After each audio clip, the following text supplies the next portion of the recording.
Jake, remember when Anthony Bourdain died from suicide? He really seemed to have it all together. And you might be wondering what that has to do with you, because you've shown no signs of any kind of trouble like that. But Jake, you have no idea how a mother's mind works. Is there a conversation that you know you should be having with a child in your life, but you're scared to bring it up? Do you ever wish you had a parenting expert whispering in your ear the right thing to say? Now you do.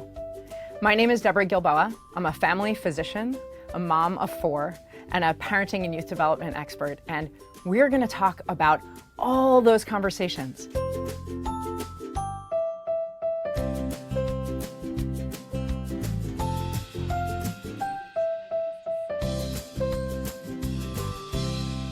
My entire parenting philosophy has been benign neglect.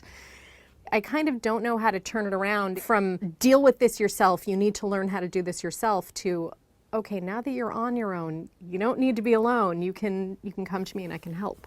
And it sounds like that's the thing you would like to tell him. That if you could wave a magic wand and put one thought into his head, it would be, you don't have to do this all by yourself. Yeah. He's a very good kid. He's smart and he's hardworking and he sets goals for himself and he meets them. Did you sign a deal with the devil? What happened here? I don't know. Like, I can't really take credit for it. What scares me is that I haven't had to really shepherd him through any big crises. And I'm really scared that if that happens for the first time when he's away, that he won't know how to handle it. When you try to say this to him, what does he say? He doesn't take it seriously. We call him No Drama Jake, which is... I'm sure he loves. Yeah, which is fantastic as long as the drama stays away.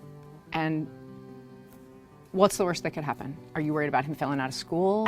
No. The worst that could happen has happened to other people. You know, I've heard horror stories of people who send seemingly well-adjusted kids away to college and they don't come back. You know, that's always in the back of my mind. Nothing that he has done makes me think that that would happen to him, but that's what I heard from them. You know, and then it happened. Nothing that they saw made them think their child was at risk for suicide. Exactly.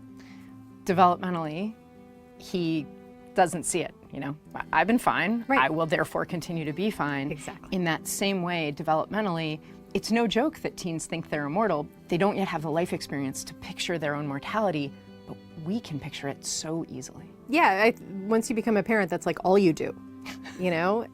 Do you have a family history of mental health struggles? A little bit, yeah. And does he know about that? I don't think so. Okay. So maybe one place to start isn't talking about him. Maybe a place to start is to talk about someone else that you guys both know and care about and just their experiences or what you know of their experiences. Mm-hmm. When you think about, I'm gonna send my child off, everything's gonna look okay, and I'm worried that with 0 warning, he could die of suicide. That's too high a stakes to leave that alone, right? You can't not have this conversation.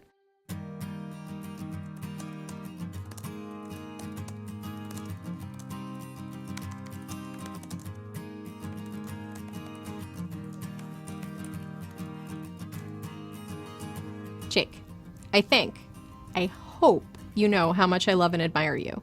I have been wildly impressed at your ability to set goals and to work hard and to meet all of the challenges and opportunities that have come your way. And very little has come your way that has ruffled you, which is a really good thing, until it isn't. Remember when Anthony Bourdain died from suicide? He really seemed to have it all together. And you might be wondering what that would have to do with you, because you have shown no signs of any kind of trouble like that.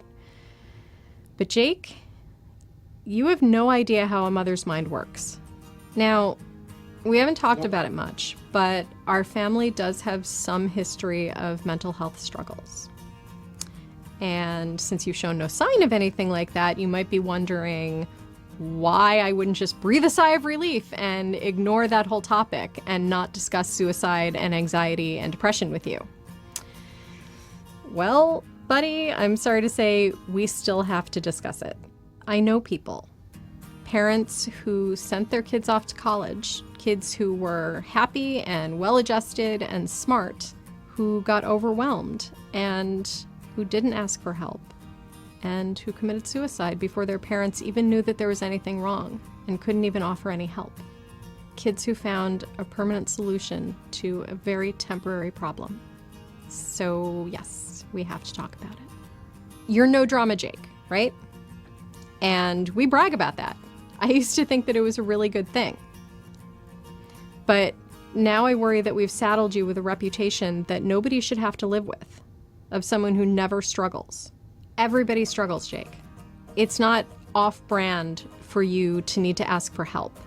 You're a really private person, and I try to respect that as much as I possibly can, whether you believe that or not. But my fear is that privacy could be a real obstacle to you reaching out for help when you need it. When you fail at something, when you miss out on an opportunity or a job or a relationship that you really, really wanted, it's going to be hard. Hard in ways you haven't even experienced yet. And I don't want any of that for you, but I know it's coming. It happens to everyone eventually. So when it does, I don't need you to be strong. I don't need you to be the rock. I need you to tell us. For your whole life, I've told you to figure things out on your own. I've made you struggle. It was the best way that I knew to prepare you to leave. Now that you're actually leaving, the situation changes. Now, I need you to know that you don't have to do it on your own. I need you to know that you can turn to us for help.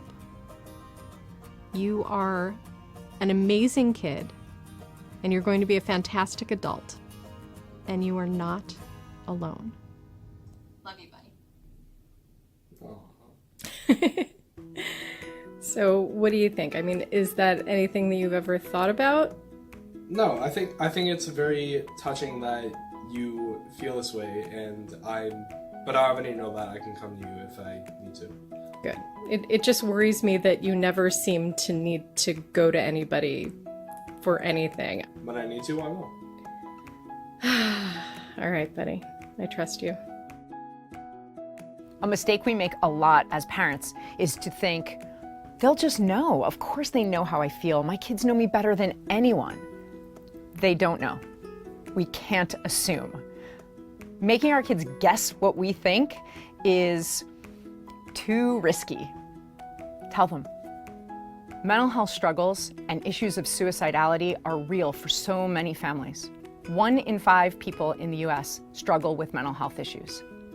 If a child or teenager in your life brings you a concern about mental health, you're not in it alone.